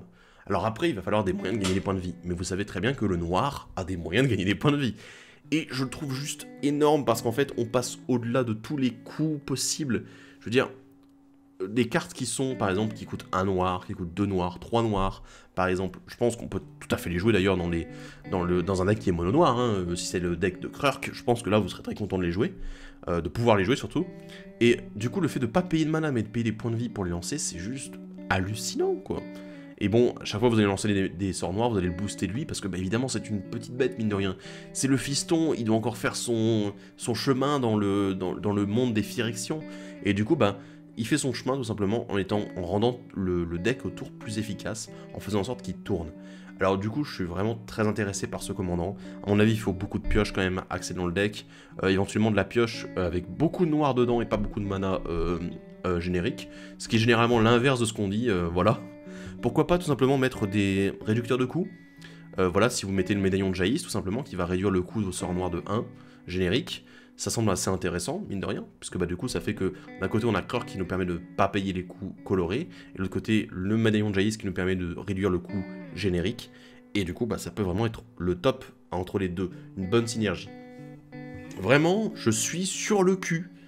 Je suis sur le cul. Krurk, c'est une très très bonne carte, et je vais réfléchir, hein. Je vais essayer de voir est-ce qu'on peut monter un truc. À mon avis, dans Yogg-Sagoul de base, il est très bon, on va pas se le cacher, parce que bon... Mono noir a peut-être un petit problème de mana, donc voilà, ça peut être intéressant aussi de passer outre ce problème pour faire en sorte de jouer pas mal de cartes, donc let's go. Parlons des nouvelles cartes. Épouvanculteur, encore une fois ici présent. Alors là, je suis très content qu'il soit présent parce qu'en fait, vous pouvez très bien défausser avec Agneux des cartes de terrain, et ensuite, avec l'épouvanculteur, l'engager pour... Enfin, l'engager, attaquer avec, par exemple, pour ramener les terrains du cimetière sur le champ de bataille. Donc du coup, vous ne perdez rien. J'aime beaucoup, il faut juste trouver un moyen d'engager cet épouvanculteur autrement que juste en attaquant. Les Diables du Feu Dévastateur, un diable qui coûte 4 dont 1 rouge, c'est une 4-2, et quand il arrive sur le champ de bataille et au début de votre entretien, vous choisissez un joueur au hasard. Ce joueur exile une carte d'éphémère ou de rituel depuis son cimetière. Copie cette carte, vous pouvez lancer la copie sans payer son coût de mana. Alors déjà plusieurs choses. Random, on choisit le joueur au hasard, il va exiler ensuite l'éphémère ou le rituel de son cimetière. Il choisit, certes. Du coup, vous avez une copie disponible. Mais surtout, bah, vous avez exilé quand même une carte. Le joueur l'a choisi, certes. Mais c'est bien. Et du coup, vous avez une copie que vous pouvez lancer sans payer son coût de mana. C'est vraiment très intéressant. Dans les decks qui jouent beaucoup d'éphémères ou de rituels, ça risque d'être un peu chiant parce que bah, le joueur en question va peut-être vous donner la carte qui vous intéresse le moins. Mais sûr que dans les decks où il y en a beaucoup moins, mais qui sont plus utilitaires, qui sont vraiment importants, voilà, ça serait un anti-bet. Bon, peut-être une Vrasse, mais bon, ça sera un petit peu emmerdant les Vrasses, mais je pense qu'ils vont s'orienter là-dessus, bien sûr. Je pense que c'est vraiment très bon, en fait. Très bon, mais un peu situationnel, mine de rien. Le Phénix du Feu du Ciel, une créature phénix qui coûte 4 dont 2 rouges, c'est une 3-3, vol célérité, et quand vous lancez votre commandant, renvoyez sur le champ de bataille le Phénix du Feu du Ciel depuis votre cimetière. J'aime beaucoup parce que bah, du coup vous pouvez vous défausser tout simplement du Phénix du Feu du Ciel avec la capacité d'Agneux ou avec les autres commandants, et tout simplement bah, faire en sorte de le renvoyer quand vous allez lancer votre commandant. Voilà. Donc très bonne chose, d'ailleurs bah, peut-être que Agneux avec les Phénix peut faire quelque chose, donc voilà. L'archifileux de rancune, un démon qui coûte 7 dont 2 noirs, c'est une 6-6 vol. Chaque fois qu'une source qu'un adversaire contrôle inflige des blessures, à l'archifileux de rancune, le contrôleur de cette source perd autant de points de vie, à moins qu'il ne sacrifie autant de permanents. Ça me fait penser un petit peu à l'oblitérateur Phyrexian, qui coûtait 5 mana noirs d'ailleurs, qui faisait à peu près pareil, ça obligeait l'adversaire à sacrifier des permanents. Là c'est points de vie ou permanents, bon il a le choix. Mais surtout il a un coup de folie pour 5 dont 2 noirs. Donc intéressant, assez agressif. Il a tendance à se protéger plutôt bien parce que bon, les adversaires, bon, ils vont peut-être avoir tendance à se dire, mince, perdre 7 points de vie ou 6 points de vie pour tuer un chef-lieu de rancune qui lui inflige 6 blessures, ouais, ça va être compliqué. Ils vont peut-être essayer de le faire, évidemment. Mais bon, après, derrière, malheureusement, il est aussi sensible aux anti-bêtes. Bon. Mais c'est vrai que s'il peut arriver seulement pour 5 mana, donc ça peut être vraiment très rentable. L'avare aux ossements, un zombie sorcier qui coûte 5, dont un noir, c'est une 4-4. Chaque fois que vous défaussez une carte de créature, vous créez un 2-2 zombie. Chaque fois que vous défaussez une carte de terrain, vous ajoutez 2 mana noirs. Chaque fois que vous défaussez une carte de non-créature, non-terrain, piochez une carte. Je suis fan de l'avare aux ossements, parce qu'il fonctionne très bien avec la folie, il fonctionne très bien avec les commandants, et du coup, parce que oui, la folie, vous défaussez de la carte, techniquement, mais derrière vous l'exilez avant qu'elle aille au cimetière, pour faire en sorte de pouvoir la lancer derrière. Mais l'avare aux ossements, il voit, vous avez défaussé la carte. Voilà, elle est défaussée, donc du coup ça fonctionne. Et je trouve ça juste terrible. Parce qu'on avait Rien n'est jamais gâché, un enchantement qui faisait pareil, mais pour les adversaires en fait. C'est si un adversaire défaussait une carte, patati patata, il faisait les mêmes effets, il me semble, à peu près. Et du coup, là, on l'a pour nous. Et du coup, c'est un deck self-défaut, c'est un deck, voilà, un deck folie. Et du coup, ça fonctionne très bien, je l'aime beaucoup. Il a un bon body en plus, donc du coup, il se protège bien. C'est une bonne chose. Le dévastateur d'Agne, qui coûte 3 dont 1 rouge, un vampire berserker, qui est une 3-3, pardon. Et il attaque à chaque combat si possible, et s'il attaque, chaque fois qu'il attaque, défaussez-vous de votre main, puis piochez 3 cartes. Et il a un coup de folie pour 2 dont 1 rouge. J'aime beaucoup parce que lui aussi, en fait, il déclenche la folie, puisqu'il va vous permettre de défausser votre main complète. Alors du coup, ce qui est très bien, c'est si jamais vous n'avez plus beaucoup de cartes en main, voilà. Ah, j'ai plus qu'une seule carte en main. Ah, c'est dommage, hein. Je vais piocher 3 cartes. Voilà. Et vraiment, je l'aime beaucoup. Il est assez efficace, plutôt pas au début de la partie, parce que vous allez peut-être éviter de le jouer tour 2, par exemple, si vous avez eu moyen de vous défausser. Donc, peut-être éviter de le jouer tour 2 ou tour 3, et le jouer un peu plus tard quand votre main est un peu plus vide, que vous manquez de ressources, parce que du coup là vous aurez vraiment moyen de piocher pas mal de cartes, et d'éviter d'en perdre trop surtout. La décréation cauchemardesque, un rituel qui coûte 5 dont 2 noirs. Vous choisissez l'un, vous exilez chaque créature de force supérieure ou égale au nombre de cartes dans votre main, ou vous exilez chaque créature de force inférieure au nombre de cartes dans votre main. Je trouve ça vraiment bon en fait, parce que du coup c'est très... on s'adapte pas mal à ce qui se passe. Agne pour vous faire piocher quand même pas mal de cartes, vous pouvez, enfin plutôt voilà, vous gardez pas mal de ressources, vous pouvez du coup vous baser sur le fait que vous avez beaucoup défaussé, ou du coup sur le fait que vous allez beaucoup piocher avec d'autres cartes, éventuellement en noir, hein, et ça s'adapte très bien dans les deux cas en fait. Alors après, bon, il faut faire attention de ne pas exiler vos cartes maîtresses qui sont sur le champ de bataille, vos créatures, tout ça. Mais bon, ça me semble être assez flexible, et je pense qu'en dehors du deck folie, tout simplement un deck Nekuzar qui fait piocher beaucoup de cartes, vous allez avoir beaucoup de cartes en main, et du coup le fait d'exiler les créatures que vos adversaires contrôlent qui ont une force inférieure ou même supérieure, pourquoi pas, hein, si jamais vous êtes dans un deck où vous n'avez pas beaucoup de cartes en main, que vous utilisez beaucoup vos ressources, c'est très bon. Je pense que c'est vraiment une race qui peut être très intéressante dans les decks un peu contrôle. Enlisement de la misère qui est de retour, voilà, bon, toujours une bonne carte, je trouve, assez intéressante, une bonne alternative à d'autres cartes qui font sacrifier les adversaires. Mirage de haine également de retour, une bonne carte aussi, pourquoi pas, hein, je pense que ça reste assez intéressant. Bon voilà, il faut voir un peu ce que ça peut donner dans ce type de deck. Pour le moment, je vois pas vraiment de synergie possible avec la folie, mais bon, voilà. Malédiction de la sagesse des imbéciles, un enchantement aura et malédiction, qui coûte 6 dont 2 noirs, et à chaque fois que le joueur enchanté pioche une carte, il perd 2 points de vie et vous gagnez 2 points de vie. Ah oui, c'est tellement bon. Et avec un coup de folie à 4 dont 1 noir, du coup on a quand même une réduction de 2. Oui, oui, franchement là, le top, hein, j'aime beaucoup. Je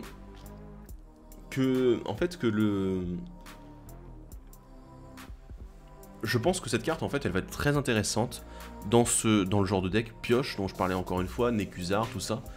Parce que là, on est vraiment sur... voilà, je vais pomper des points de vie.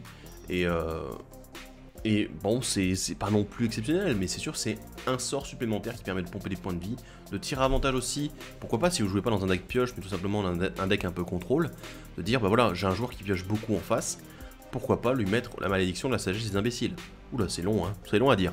Mais bon, je trouve ça intéressant. La lame assoiffée de sang est de retour encore une fois, bon, toujours très politique. Je pense qu'elle a tout à fait sa place dans ce deck aussi. Et je pense qu'elle aura la place dans tous vos decks qui veulent politiquer faire les politiciens un petit peu avec. La machine d'Éon, alors là, celle-là, Un artefact qui coûte 5. Elle arrive sur le champ de bataille engagé. Vous l'engagez, vous l'exilez. Vous inversez l'ordre du tour de la partie. Donc voilà, si vous alliez dans le sens des aiguilles d'une montre, ce qui est généralement le cas en commandeur, ben, vous allez dans le sens inverse ensuite. Voilà. Et franchement, je pense que... Ouais, il y a moyen de faire des choses avec, parce que du coup, vous l'exilez, certes, mais oui, il y a des moyens de faire des jetons copies des cartes en question. Ne serait-ce que, voilà, il existe, j'ai oublié, une carte qui a l'empreinte, et qui fait tout simplement des jetons copies de l'artefact en question. Oui, ça me semble pas mal, bien sûr, bah oui, et oui. Machine des éons, du coup, bah pourquoi pas en faire plusieurs copies, et inverser le tour comme vous avez envie, faire de la politique avec. Et on a le nouveau terrain d'extension qui n'est que dans ce deck. Et là, je suis désolé, mais je vais taper du poing sur la table. Taper. Je ne suis pas content. Parce que, pourquoi un seul deck a ce terrain-là, qui est très bien, et du coup qui fait que bah, les gens vont vouloir acheter uniquement ce deck pour le terrain. Parce que voilà, le reste, bon, il y a des bonnes cartes aussi. Mais du coup, ça fait qu'il y a très peu d'exemplaires de la carte qui vont être mis en circulation.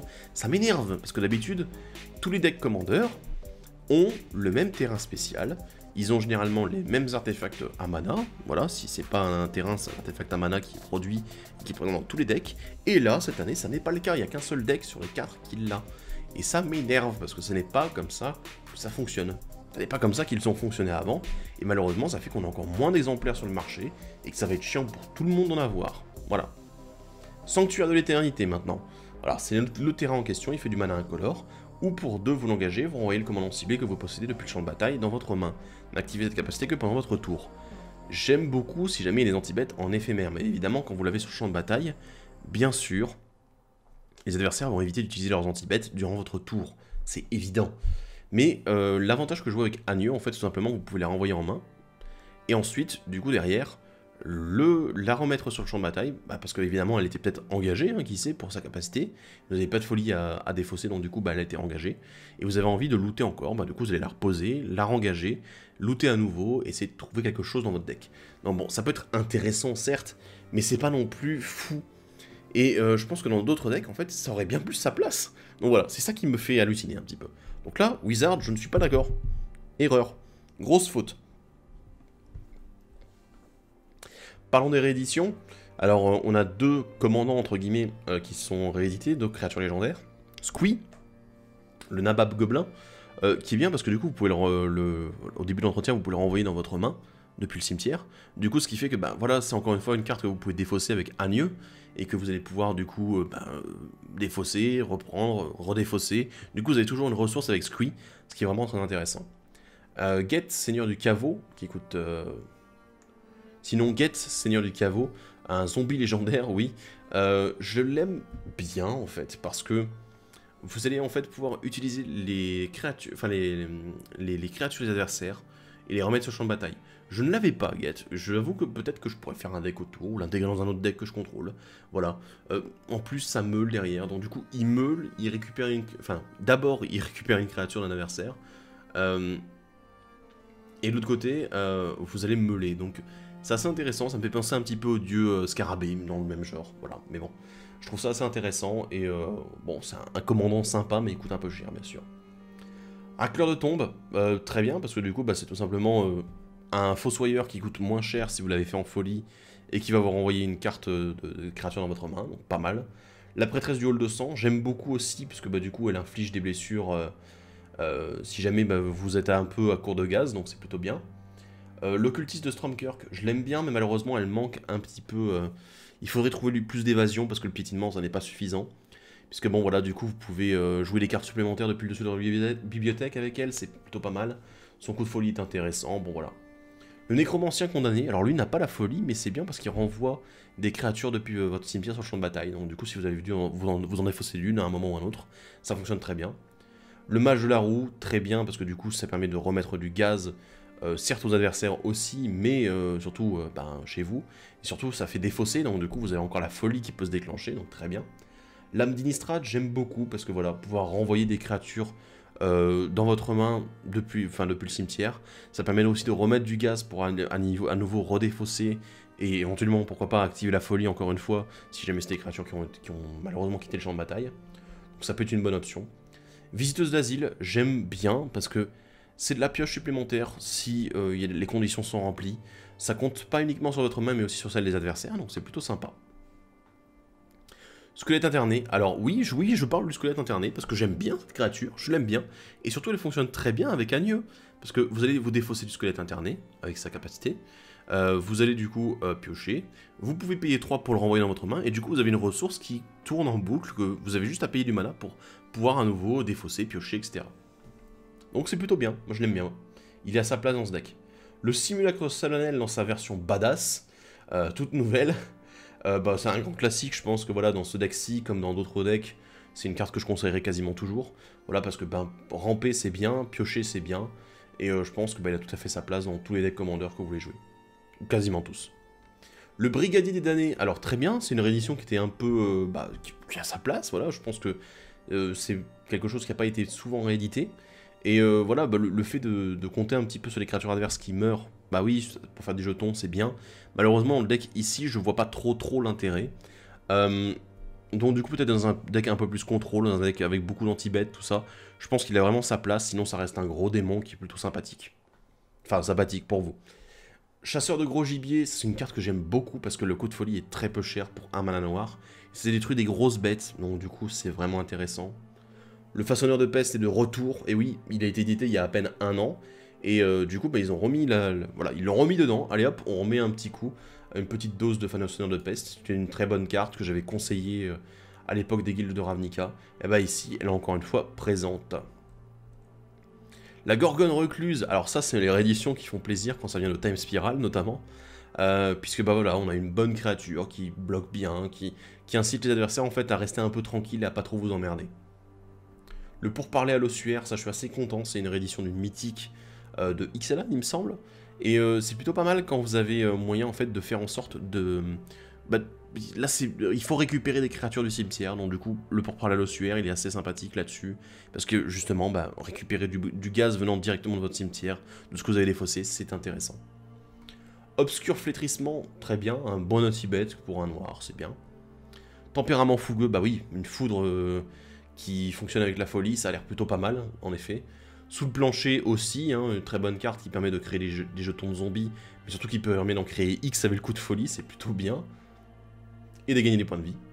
L'appel du monde souterrain, alors là, j'aime bien, parce que c'est une carte qui coûte pas cher de base, et qui coûte 0 quand elle est défaussée en folie.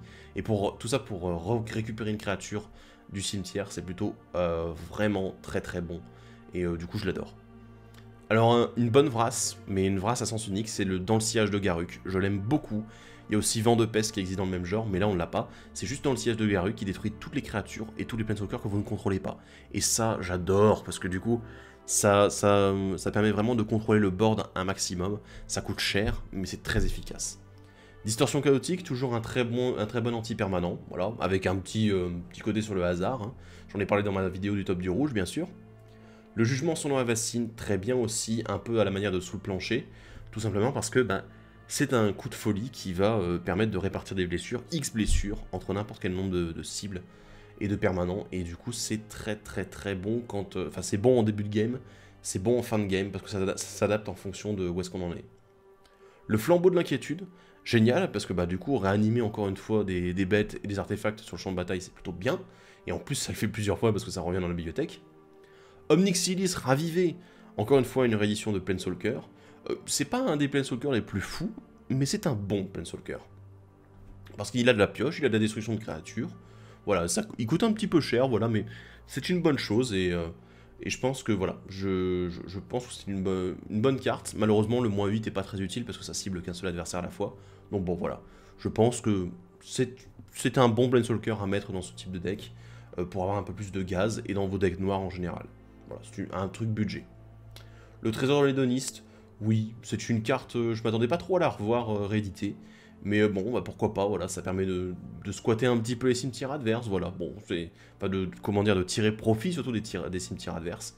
Peut-être que là, dans ce deck-ci, avec la folie, il n'est pas trop adapté, je suis pas trop fan, je pense qu'il y a d'autres decks dans lesquels ça peut mieux fonctionner, pourquoi pas les decks meule, contrôle, tout ça, ça fonctionne assez bien. Sphère armière pour aller chercher des terrains supplémentaires. Archivédron pour faire du mana supplémentaire, toujours une très bonne carte. La clé de la ville, pour défausser encore plus, mais surtout pour empêcher d'être bloqué une créature. Donc là, on pense à notre commandant secondaire, le grand, le seul, l'unique, Greven, voilà, qui sera très content d'être imbloquable. Et voilà, bon, c'est une bonne chose. Et en plus, il y a de la pioche intégrée si jamais vous avez du mal en trop. Le déferlement de l'orage de guerre, une très très bonne carte. Parce que oui, une créature qui arrive sur le champ de bataille, qui inflige des blessures à n'importe quelle cible, en fonction de sa force, c'est juste magnifique. Le Grimoire des Morts, très content de le voir réédité, surtout avec la petite version légendaire, voilà. Du coup, encore une fois, un moteur à défausse, mais surtout à réanimation de masse. Et ça, j'aime beaucoup. Infestation de zombies, un enchantement assez vieux, il faut le dire, qui permet de défausser des cartes gratuitement pour faire des zombies. Et ben c'est plutôt cool, moi j'aime bien, donc voilà.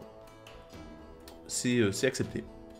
La foi des dévoués, alors ça, là du coup il faut que je vous parle aussi un petit peu des enchantements. Bah, cet enchantement il est très bien parce que du coup bon, voilà, ça permet de pomper des points de vie en fait à chaque adversaire, à chaque fois que vous défaussez une carte. Alors bon, avec un petit mana à compenser c'est sûr. C'est pas énorme mais c'est sur le long terme ça peut vraiment faire beaucoup de différence. Il y a pas mal de cartes dans Amonkhet d'ailleurs, dans l'édition Amonkhet qui avec le recyclage tout ça, fonctionne aussi autour de la défausse. Donc du coup je vous invite à aller jeter un petit coup d'œil par là-bas de cette édition là, d'aller faire vos recherches parce qu'il y a moyen qu'il y ait d'autres cartes de ce genre là qui puissent synergiser avec tout simplement la folie, la défausse et Agneux en général. Dans les terrains réédités, on a Rixmadi, le palais donjon. Pourquoi parce que chaque joueur défausse une carte, donc c'est très bien avec la folie, ça permet voilà, aussi de plomber un petit peu l'adversaire, c'est qu'il n'y a pas que vous qui vous défaussez, c'est tout le monde. Paysage myriadière de retour pour faire aller chercher les terrains. La tour de commandement bien sûr, hein. Le verger exotique, encore une fois, même si on est sur un deck bicolore, là je trouve que c'est peut-être un petit peu moins adapté, mais bon au moins vous aurez des exemplaires supplémentaires pour vos decks tricolores et plus. L'asile de la chaîne de Geir, alors lui je pensais tout simplement à cette carte là quand les spoilers des différentes mécaniques ont été annoncés. Parce que oui, faire en sorte de piocher, que tout le monde pioche et défausse, c'est avantageux pour vous aussi, parce que du coup vous pouvez en tirer un avantage certain. Et les landes cendreuses qui sont encore une fois dans ce deck pour fixer vos terrains de base. Avec ce recyclage de terrain de base, c'est génial. Donc, si on fait le topo de ce deck-ci, je pense franchement que ce deck folie, il a une bonne base. Il a des cartes très intéressantes. Il a des cartes qui jouent sur la défausse et pas uniquement sur la folie. Les commandants proposés sont intéressants et on tourne autour de mécaniques similaires avec Shen, mais pas non plus identiques. Donc du coup on peut faire d'autres choses avec Shen qu'on ne peut pas faire avec Agneux. Greven, lui, il est parti dans une logique vraiment alternative, mais aussi intéressante dans ces couleurs-là. On a Krurk qui est vraiment exceptionnel, je pense. Et de l'autre côté, on a vraiment de très bonnes cartes. On a le nouveau terrain, on a la machine des éons qui est vraiment cool. On a beaucoup de bonnes cartes qui ont été rééditées, des cartes qui demandaient des rééditions, mine de rien, je trouve pour certaines. Voilà, bon, la Mage de la Rouge, j'aime bien le voir réédité. Il y a, voilà, bon, pas mal de choses très intéressantes. Je pense que ça demande aussi amélioration, recherche dans le domaine de la folie. Mais je pense que ça peut être un deck qui peut être très très efficace, notamment avec le commandant qui nous ont pondu, parce que Agneux, pour moi, est une très bonne carte. Voilà, un commandant qui permet de looter, qui est pas cher, qui a la célérité, qui en plus derrière peut se détaper selon certaines conditions qui sont les conditions principales du deck finalement. Je trouve ça vraiment génial. Et ça fonctionne aussi dans d'autres decks. Voilà, si vous voulez jouer Agneux dans Nécusar par exemple, voilà, c'est bon aussi. Je pense que voilà, vous serez très content de pouvoir la jouer dans plusieurs decks, que ce soit en commandant ou dans les 99 cartes. De manière générale, je pense que là, si on doit faire le topo des 4 decks qu'on a vus, voilà, si vous avez suivi déjà le résumé du précédent épisode, je pense que vraiment le deck Mu est très bon. Le deck Folie est très bon aussi, il a un bon départ, il a de quoi faire. Il a des bonnes rééditions pour mettre dans d'autres decks aussi, donc pas uniquement sur la Folie, mais également d'autres decks. Le deck autour des éphémères rituels, je le trouve intéressant, il est assez consistant. Et je pense que voilà, il y a moyen de l'améliorer sans trop de difficultés, de switcher de commandant et de faire quelque chose d'assez efficace, même pour les joueurs récents, débutants. Le deck Folie est peut-être moins abordable d'ailleurs de ce côté-là, pour les débutants. Le deck Jetons, il est abordable je pense pour les débutants aussi, parce qu'on part sur quelque chose de très simple. Le fait de faire des jetons, c'est une mécanique qui est vraiment abordable pour tous, qui est abordée dans toutes les éditions en général, et en plus qui a été abordée dans les guildes de Ravnica encore récemment, donc c'est faisable, mais je pense que pour le moment, c'est le deck le plus faible des 4, parce que le commandant est assez particulier, les commandants alternatifs sont intéressants malgré tout, mais il demande vraiment à être buildé autour. Et surtout, bah, malheureusement, il faut rééquilibrer un petit peu ce deck, jetons, faire en sorte d'avoir des jetons qui arrivent un petit peu tout le temps, et pas uniquement des gros jetons qui arrivent, voilà, quand on a 4 ou 5 mana, non, il faut réussir à en avoir un petit peu avant, parce que là c'est trop léger, c'est trop light en fait, on se retrouve avec un deck qui, tu sens qu'il veut faire des choses, mais malheureusement, il les fait peut-être un petit peu trop tard, voilà. Donc voilà, pour ceux qui ont envie de monter ces decks-là, je pense que je me pencherai sur certains des commandants, pas tous, excusez-moi, hein, je vais pas non plus monter tous les decks. L'année dernière, je m'étais penché sur 3 commandants différents. Il y avait eu Saeli, bien sûr, il y avait eu Kestia, donc voilà pour les auras, et on avait fait Aminatou avec le deck Mentor. Voilà. Donc je pense que peut-être que cette année, bah, je vais me pencher sur 1 ou 2 commandants, pas plus, parce que sinon ça va encore squatter beaucoup d'épisodes. Ceux qui sont restés jusqu'au bout de cet épisode-ci, bah, je vous invite à aller écouter la fin de l'épisode précédent, puisque j'avais spoilé un petit peu ce que je vais faire prochainement. Donc voilà. Et du coup, bah, j'espère qu'on pourra se voir prochainement. Bah, de toute façon, ce sera pour la première de la table de commandement, notre game de commandeur enregistré. J'espère que vous serez là, ce sera ce samedi, du coup le samedi 17 août. Je pense qu'on sortira la vidéo vers 20h, allez, pour faire en sorte, allez, ou alors 21h, allez, 20h30, disons, voilà, on va faire 20h30, et je pense que vous serez très contents. Là c'est beaucoup de boulot, mais c'est aussi beaucoup de satisfaction de pouvoir produire quelque chose comme ça, qui est d'une ampleur tellement énorme en comparaison de ce que je fais actuellement. Voilà, là je fais le raid intensif de tous les decks commandeurs, mais je vous avoue que là on est carrément à un autre niveau, largement au-dessus, et c'est satisfaisant de vraiment... voilà, ça fait du bien aussi de pouvoir se défoncer sur ce genre de projet. Donc, bah, il me reste plus qu'à vous dire, bah, à la prochaine, et salut à tous, bye bye.